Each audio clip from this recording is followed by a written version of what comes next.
Welcome to the series where I go in depth with the legendaries in Borderlands 3. In today's video, I'll be going over the White Elephant artifact. I'm not gonna say it's the best, but it is definitely one of the best artifacts for certain melee builds in the game. Before we get into it, to get this artifact, we're gonna head over to Pandora.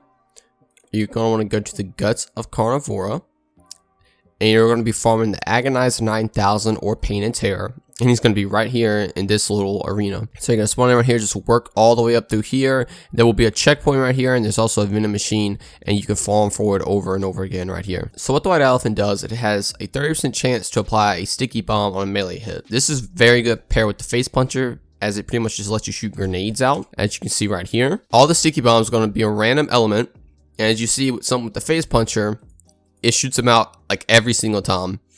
These bombs also can be buffed by splash damage buffs, elemental damage buffs, everything like that. And they can also crit, unlike most melee abilities in the game. Now, if you're just doing normal melees, it's not worth it, as you only have like a 30% chance to apply one. As you see, we got one right there. Then, as you already saw, if you shoot something like the Face Puncher, it applies a lot pretty much every time, because every single pellet I shoot has 30% chance to apply one. So if you have something like a times 14 Face Puncher, you have 14 shots hitting an enemy, and they each have a 30% chance to place a bomb. And you can also buff these bombs by splash radius buffs, splash damage buffs, elemental buffs, and you basically just start shooting grenades out of your gun, which is really cool. Now, if you pair this with something like a Mars melee builds, you're getting more melee damage. As you're doing a lot of melee damage, you're applying these bombs that can also be buffed, and your bombs are doing a lot of damage.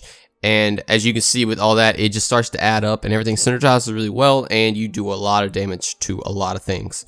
Another thing is, since they're random elements, you can take off shields or do a lot of damage to certain like fleshy enemies or robots, because it's just doing random elements. Obviously, it's a little RNG based, but just having normal melee damage won't do much to the enemies, as if you have this, it will do a lot of damage just randomly. The White Elephant has been used a lot to take down bosses in the game due to its ability to crit with the bombs, and also just the amount of damage it can do. If you pair this with something like a Mars Arms Deal skill and Tempest skill, plus all of her just normal melee benefits that she can hit, this can start doing a lot of damage. So if you're going for a melee build, this is definitely one I would recommend getting. There's other artifacts that are good for melee builds. This one is specifically good for stripping off certain enemies and doing a lot of boss damage. Definitely try to farm for one of these, as it makes your melee builds insanely fun. But anyway, that's going to do it all for me. Thanks for watching, and I'll see you in the next one.